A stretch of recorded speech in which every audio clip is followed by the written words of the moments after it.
Welcome into Jets Nation Radio, sponsored by Betway. Make sure you like and subscribe to Jets Nation Radio so you never miss a podcast. Welcome into Jets Nation Radio. I'm Angus Hout. As always, Jets Nation Radio is brought to you by online sportsbook Betway, available in Ontario, and be sure to check out the latest NHL future odds. Ray, but how are you doing? You're looking a little sun-kissed there. Yeah, Canada Day was very beating down on my skin, so kind of in the recovery stage right now, but as you can see, my face is kind of red, but it's not too painful, so we toughed through it to bring you the Jets content. I respect it. I noticed you had like lots of fun hats. Are you the fun hat guy with your friend group? No, I actually none of those hats were mine, so like Oh, so some are of you the them I guy that just remember taking. steals everyone's hats? Yes, I'm the guy that sees a cool hat and I'm like, I need to take a picture with this hat and then give it back. Like even though other one that where I was at the party with the big cowboy hat, like that wasn't even my hat either. So You just know how to like those take were my two hats. friends. Yeah, All right, well that's a sometimes I ask, sometimes I don't. I respect it. At least you're not stealing lighters like some folks I know. Yeah. So good on you. Unless, are you a lighter thief? No. No. Oh, good. Protecting your lungs, I assume. Sure. But let's talk about the 4 signings by the Winnipeg Jets on free agency Saturday. Yeah.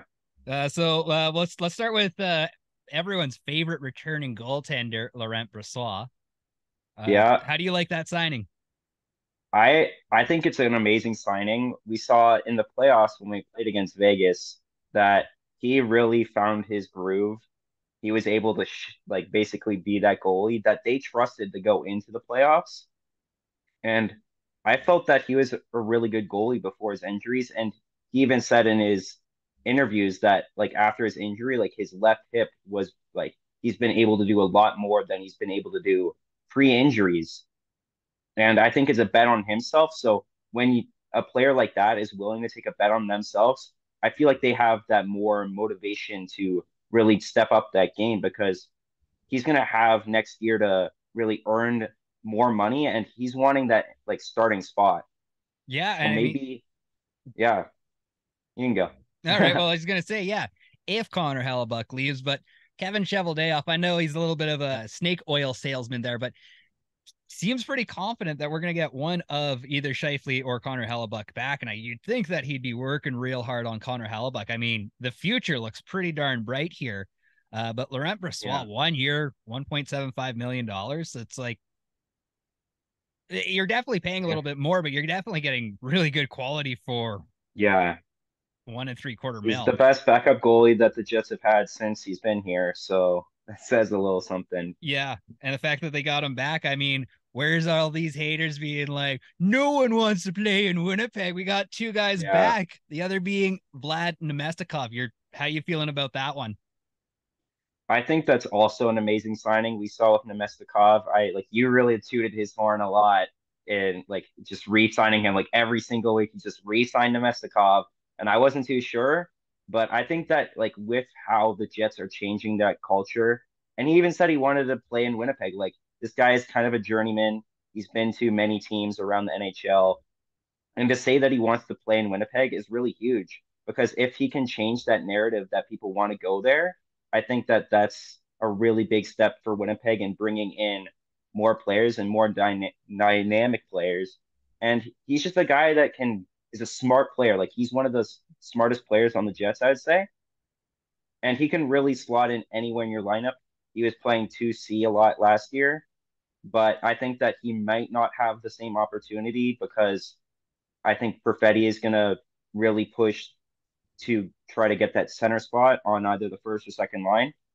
So he might not have the same role on the team as he did last year with playing in that middle six. Like he might just be on the bottom six. But having that guy that can step into the top six at any point is going to be invaluable. 100%. And I mean, like, if Cole Perfetti's having an off night, let's just say his first period and a half sucks. Well, you got Vlad Namestnikov who can just step up. Like you said, he can play up and down that lineup. So, yeah, smart cerebral player. just everything about that looks real good. In 2 years for $2 million, like that's got to be the steal of the day, don't you think? I think that Brossoit is actually probably the steal that Chevy was able to pull off, just because of how good he was after his injury. Like he didn't have a single regular season loss this past year, although he has been injured. And we saw in the playoffs, like he was that starter for Vegas going into the playoffs. They didn't start with Aiden Hill, who eventually became the starter because of the injury. They went with Brossoit, who played that first like series and a half. So, and to get him at the price point they did, I feel like there's a lot more benefit of Brossoit on that 1 year deal than what Namestnikov can bring on that 2 year deal. Not saying that Namestnikov can't be a very bargain deal, but I feel like Brossoit will, like he said, he was going to push Hellebuyck to kind of like start maybe like 30 some games. Like he's going to make it like so he can play more games. Like he's going to be more like determined to be a better player than I feel like Namestnikov. So, but they're both going to be determined to make the Jets a better team. Oh, absolutely. Collin Delia, former Chicago Yeah. Blackhawk and Vancouver Canuck. Do you see him getting in games if, God forbid something happens to either Hellebuyck or LB? Yeah, I think that like it's a great third goalie option, and he's on league min too. So he's probably going to be that goalie that is in with the Moose for the most time. He isn't waiver exempt, so he might have to go through waivers at the start of the season. If something happens there, we might not have him, so we'll wait and see on that. But to have a third goalie that has had NHL experience is really good, because you don't want to call up a goalie. Kind of pointing out here that you said Solomon, or what's his name, Salomon, a scary Salmonin.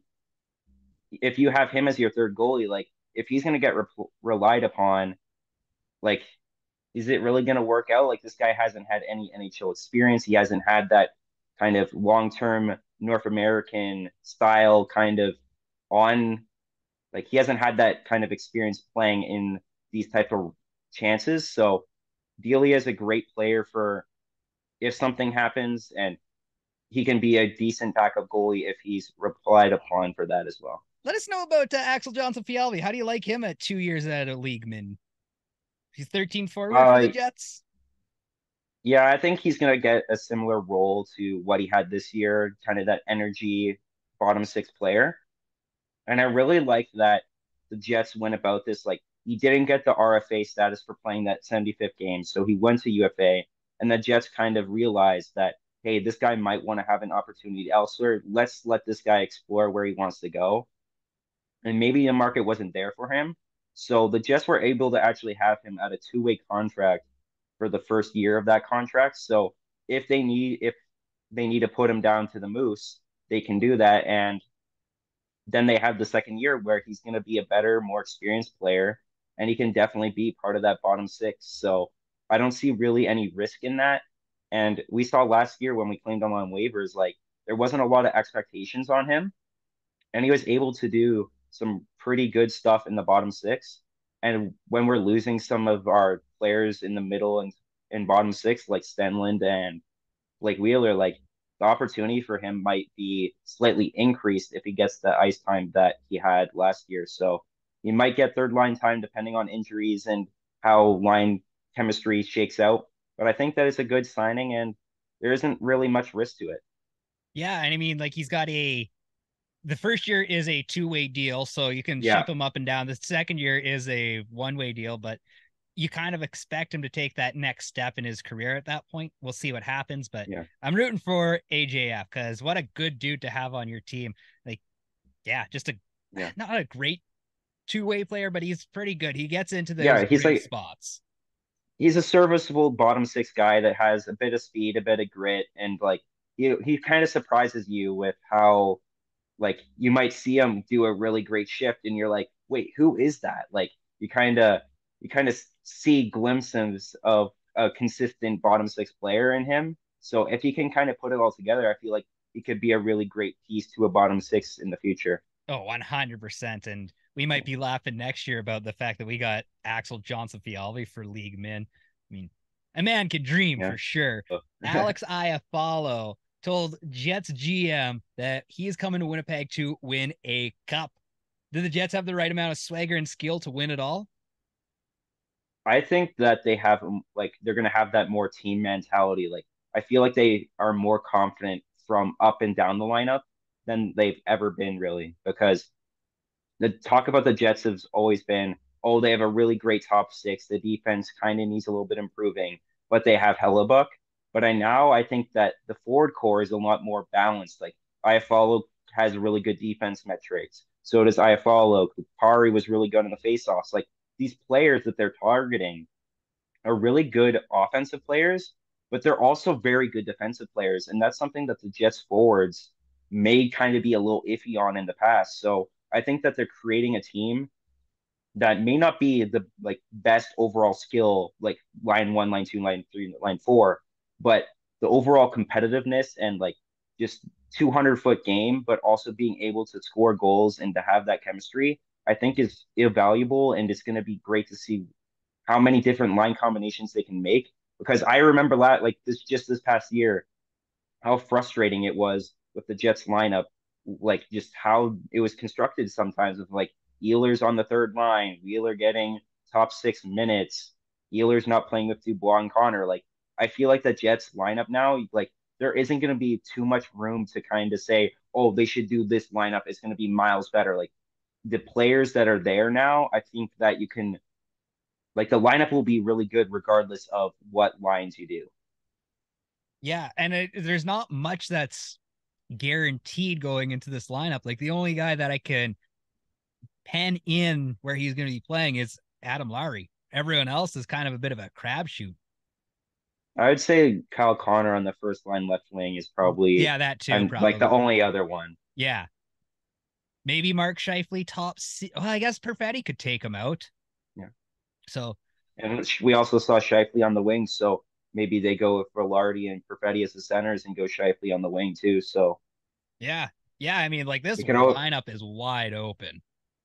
I'd love to see a line of Connor, Perfetti, and Schiefele, and then if Perfetti's kind of struggling on faceoffs, you just kind of switch Perfetti to the wing and Shifley to the center. So I think that could be a really good opportunity there. But I know Perfetti might need some time to adjust to that. So it may just be kind of a dream at this point to see all of them on a line. But I feel like Perfetti would be able to set both of those goal scorers up immaculately. I think Velarde's going to be playing a lot with Perfetti. I think he needs like a good protective guy out there. I think Velarde would be that guy for him. Yeah. So Or I I like, follow. or I follow one of those guys, but like one or both of the one of those guys will be playing with him. I think Or almost all Nino. season. Oh Nino with man, Perfetti Nino, would man, I love Nino Niederreiter if so much. A line of Iafallo, Perfetti, and Niederreiter Oh would be amazing. man, we're drinking the Kool-Aid early here. Like this is gonna be a fun team next year. And like Rick Bowness kind of let everyone do their thing, like with the defenders generally completing assignments. Like I don't know if we have Yeah, to worry about as much. And with like Shifley is the only guy that you have to worry about his defensive game, and maybe with Wheeler out, things should be a little bit better with this team. So yeah, who knows what you're going to see, but I really hope that we see a change Shifley and everyone just like we play a 200-foot game. Doesn't matter, if you're 55 or if yeah, you're 5, you know, yeah, everyone's on the same boat. I really, really hope that we have, the first half of last yeah. season's Mark Shifley again. Yeah, and I think that when you're bringing in these players, like it might inspire like the two defensive or lack of defense forwards, I'd say is Shifley and Connor. But if they see like the team buying into this 200-foot game and like really going for it, like I feel like if both of them are on the team, like they might be like these guys are busting their bottoms to go back and help the defensive zone. So I kind of want to be like I don't want to be the person that's not doing it. So they might have to kind of change the way they play their game so they kind of fit into the style of hockey that the Jets want to play. It's kind of funny that Mark Shifley is way more the whipping boy than Kyle Connor when it comes to the lack of defensive game. Yeah, probably because Shifley is the center. So Yeah, that might be it. Kyle Connor can kind of just disappear with the flow. yeah, I forgot about one of the guys that we have acquired here. Jeffrey Vial? Velia, or Veal is however you want to pronounce it. I mean, I'm bad with names, so you got to pronounce it Mhm. for me there, champ. Yeah. Either way, who is he and what does he bring to the Jets? Yeah, Jeffrey Veal is a guy that played the majority of the season last season in the AHL with the Barracuda in the San Jose organization. And he's just a hard-nosed grinder style guy. And he's gonna like put up penalty minutes. Like the best description I can kind of think of is almost like a Logan Stanley, but decided to play forward and was a little smaller. So he might make some boneheaded decisions time to time, but he's gonna lay it on the line for his teammates. And like he's not gonna be that guy that's just gonna go out day to day, like, oh, I'm just gonna do my best. Like he's gonna do 110%, and he's gonna hit people, he's gonna fight people. And I think he's going to be a favorite in Winnipeg, even though he might not get as many games. So it might be kind of like a Stenlund situation where he starts in the AHL and then goes up to the NHL. So it'll be interesting to see what happens with Veal and what type of player he is with the Jets. Nice. I like scrappy guys like that. Yeah. All the goalies in the Winnipeg with the Winnipeg Jets organization have 1 year left on their contract. How are you feeling about that? It's kind of concerning because with the cap going up too, you can see this trend, not just in Winnipeg, but with players around the league. They're taking 1 year deals, anticipating this big jump in cap and a big UFA class. So I think it's kind of concerning that there's no longevity in the Jets system. Like if no goalie is staying with the Jets next season, there is zero goalies. Like not a single goalie is signed. And I think that the Jets might be one of, if not the only team that has this situation. So I think that with Thomas Milic, who they picked this year, who might be going pro from what I've heard from the Jets system from Mark Hillier. So he might be the one goalie that's signed beyond this year if he gets signed. So, but yeah, like it's just concerning. Like you don't have any longevity and you don't know what your goalie situation is going to be in a year. So you just gotta hope. You just gotta hope. I mean, I again, I really hope that we manage to sign Connor Hellebuyck to like, just a 3 year bridge, maybe for like eight, five. I'd be okay Yeah. with that. I don't know if it's gonna happen, but somebody I don't even remember who suggested it, but yeah, that Connor Hellebuyck might do a 1 to 2 year bridge after this and stick it out in Winnipeg for a few more years, especially with allegedly how bright the team looks right now. But it Yeah. feels bright. And one thing that kind of happened was the Sorokin contract. Like he extended in the Islander system for 8-5.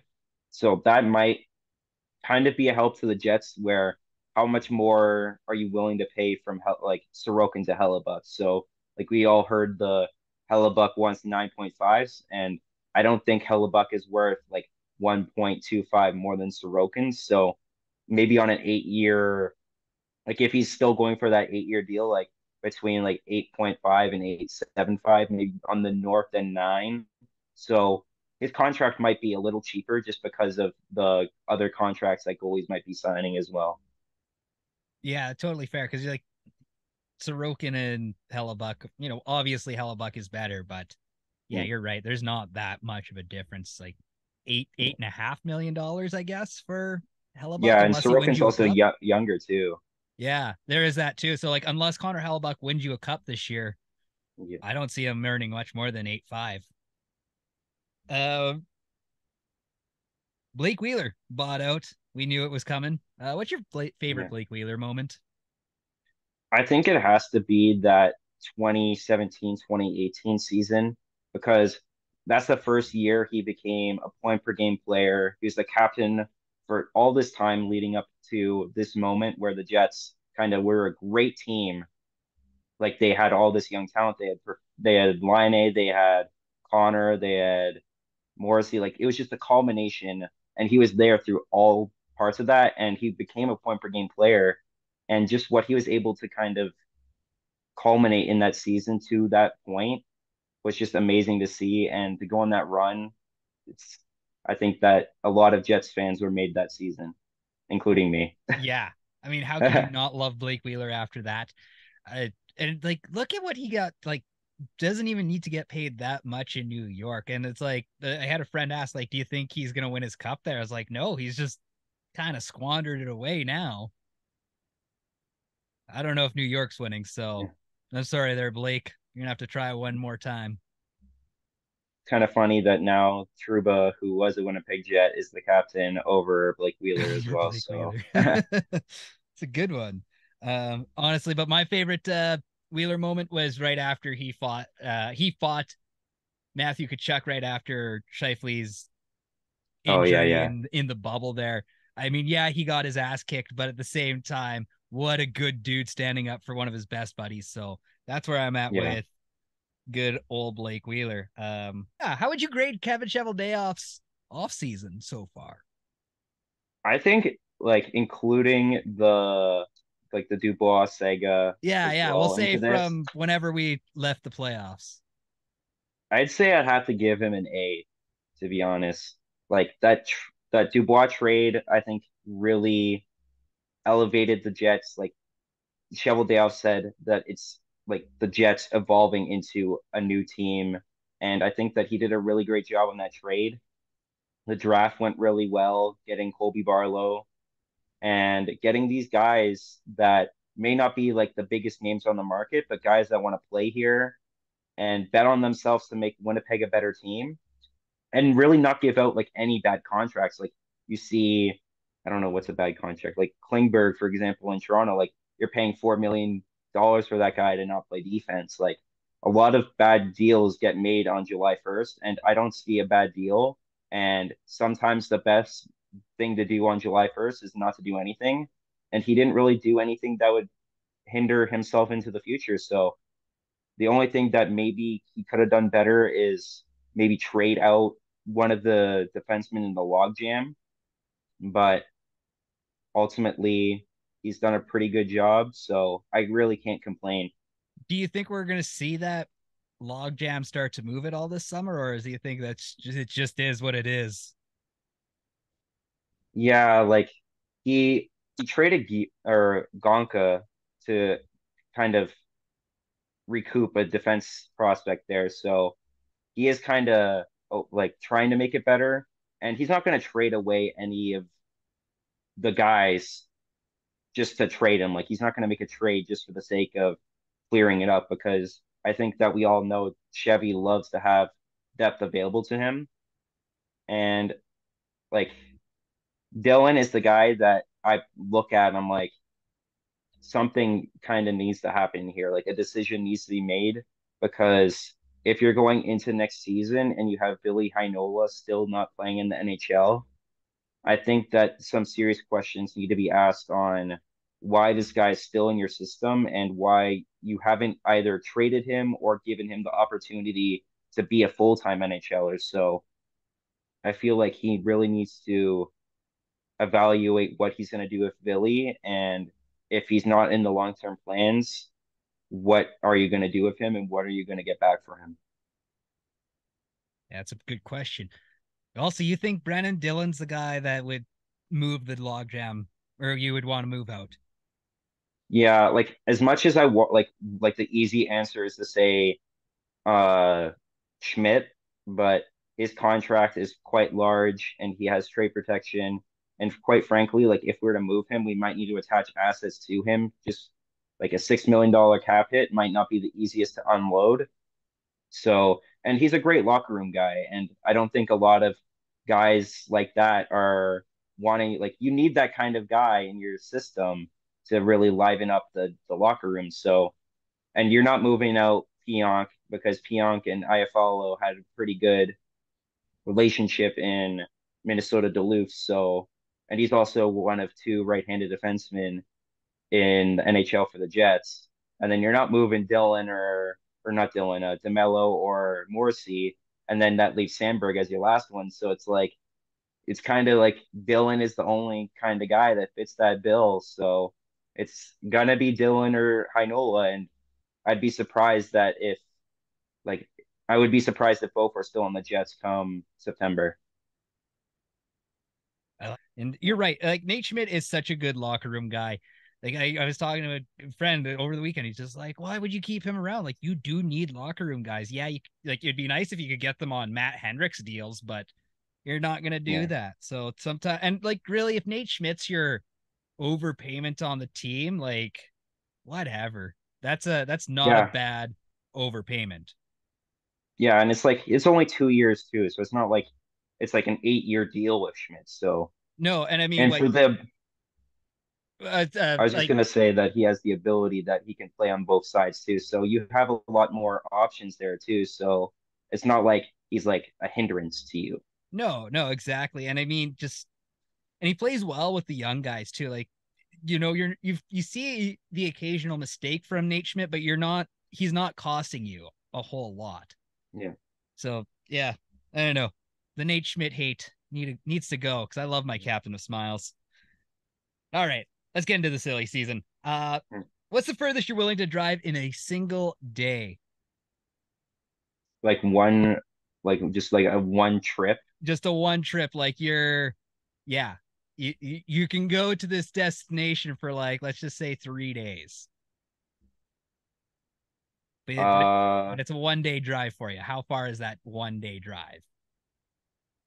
Probably like 6 hours. Like I'd say like I went to Ottawa a couple of years ago and like that was like 6 hours ish for me. So, and I didn't really like how much like I wouldn't really want to do an hour more than that. So I'd say that right there is probably a good destination. Like I'd probably go to Ottawa again too. Just the scenery is nice and everything there.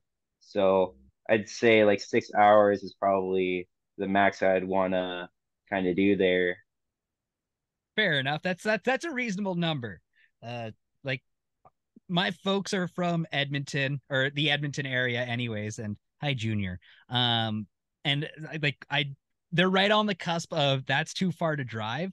And I've done one shots from Winnipeg to Edmonton, and then like they live further southwest of Edmonton, so it's an extra hour of driving that I got to do. So 13 hours is my max, but I hate it. I hit Sherwood Park I go from Winnipeg to Sherwood Park and I'm just cussing by that point. I'm just like, damn it, Dad, why can't you live in the nice parts of Edmonton and so on and so forth. But he actually just moved slightly further away from where he was at. So I told us like, you moved the wrong direction. So yeah, it's a long drive. It sucks. But I usually, if I can, I try to stop in Saskatoon. Um, what is your long weekend drink of choice? Um, I'd probably either have to say like a good Smirnoff Ice or some Mike's Ooh. because I like I'm a sweet tooth, so the Mike's like just the different flavors don't really get to me. Like I Do you gave one to not my get friend. hangovers? No, I don't really unless it's I'm going real hard. So, but like I gave one of my friends one of my mics, and he's like, "Are you drinking this? It's so sweet." And I'm like, I like it. So You'll grow out of it. You'll find rum and yeah, coke, and then you'll be content again. yeah, Because I was a big Smirnoff guy when I was 18, so yeah. I don't know, rum and coke. That's where it's at, there, friendo. But my long weekend choice, Coors Light. Surprisingly, I'm not a generic beer guy at all, but for the long weekend, it's like yeah, load me up with those Blue Mountains. Yeah. Um, this part of the question doesn't pertain to you, but every Winnipegger will feel the hit of this. Mitzy is the place famous for their chicken fingers and the birthplace of honey dill. Do you know what honey dill is? Kind of It's like like a mayonnaise, dill, and honey all like thrown into a vat together, and then you get this delicious little condiment sauce. It's okay. like apparently only available in Manitoba. I've seen it in Safeways across Western Canada. I don't know about your end of the world, but it's pretty darn good. If you want something good on your chicken nuggies, that's the way to go. But I want to Mm. know what is your favorite condiment? for Just for chicken tenders. anything? Oh, just chicken tenders. Yeah. Okay, it'd probably have to be ketchup. I'm kind of like I don't really need that much for the tenders, so I know you have a deep kind of hate relationship with ketchup, so It's kind of just giving you because the I worked wrong at answer summer here. camps and I watched kids put ungodly amounts of ketchup on Yeah, things. I'm not even using that much ketchup. Like I only dip like one or two times per strip, so it's like probably like bite with ketchup, bite without ketchup, bite with ketchup, bite without. Like I'm But not you were saying that you go dousing it. like with like naked tendies sometimes. Like you'll Yeah, just yeah. So it really depends. Like if the tenders are really good, like I don't really feel the need to put anything with them. Like they're already really good to me, so I don't think like ketchup to me is like if the tenders are pretty good, I'd use ketchup, but if they're amazing tenders, like I feel like ketchup would take away from what that tender is. yeah. Yeah, I get it. It's like when fries are not as good as they should be, but they're still pretty good, you need a little ketchup Yeah. with them. I get what you're Yeah. saying But there. if they're amazing fries, then you're not really Yeah, you're but looking it, for the fry experience then. You don't need to get yeah. rid of that flavor with ketchup. Uh Yeah. yeah, I get you. I mean, personally, I'm just a honey mustard kind of a guy with those like Yeah. bad nuggets. Actually, Burger King, they've got like their $2 for 10 nuggets. If that with the bold barbecue sauce, that's some perfection right there, my friend. And I'm ashamed that I go to Burger King, but that's because they have a vegetarian Whopper for friends of mine. So yeah. Well, Ray, we didn't Yeah. have a friend today. This is the second time we've had Yeah. people not show up on this podcast when they say they will. So Hmm. classic us. Either way, Yeah. before we head out, we should shout out our good friends at Betway for keeping the lights on. Kind of ish, not really. But be sure to check out the latest future NHL odds with online sportsbook Betway. Maybe bet on the Blue Bombers. They're taking on the Calgary Stampeders this Friday night at IG Field. So bet on the Bombers. I'm sure they'll win. It's just Calgary. Ray, where can we find you on the Yeah. internet? Yeah, you can find me at ray.howe on Instagram. And if you have any questions you want us to cover, we can cover them. The off season is going to be pretty long since free agency is kind of ending and the draft is over. So if you have anything that you want discussed, we can probably cover it. There's not going to be a lot of stuff. So Oh, you think that every time you say that something big happens, yeah, Ray. So maybe you do yeah, need to keep telling us that nothing's going to happen here because, yeah. at least it It's keeps gonna be a us entertained. tradition. Yeah. uh, I mean, you can check out jetsnation.ca, Jets Nation on Instagram, Twitter, Facebook, and TikTok. We might get a Mastodon because, I mean, Twitter sucks these days. RIP Twitter. And give me a follow, Angus Hout. Again, Twitter and Instagram. Well, for how long on Twitter? We don't know. Thanks, Elon. I hope that Zuckerberg Yeah. kicks your ass because I missed the Bird app. Peace. Go Yeah. Jets, go.